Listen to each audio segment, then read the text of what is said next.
こんにちは。今日は昼散歩となります。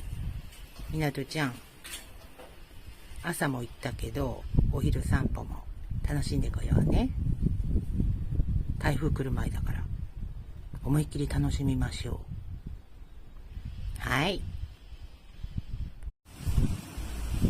一つ目の公園をクリアし、爪痕は残しました。これから2つ目の公園へ向かいたいと思います。みんちゃん、ここ道路だよ、ちょっと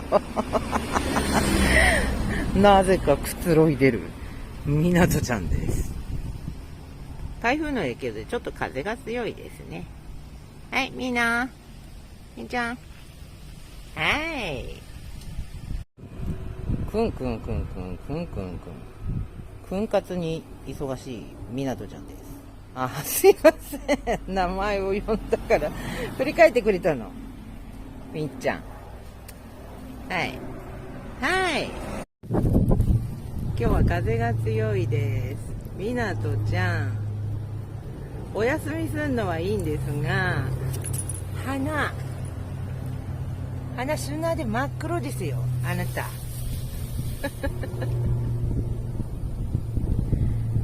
日中散歩を楽しむみなとちゃんでした。指導でのじゃんボール遊び開始。はい、持ってきて。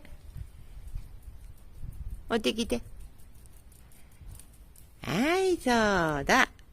あれいつも通り通常運転のみなとちゃんです。はい。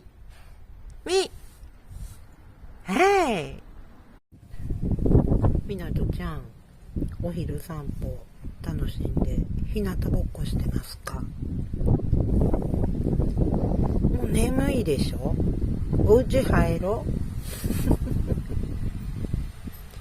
うまだお家に入りたくないみなとでした。現場からは以上です。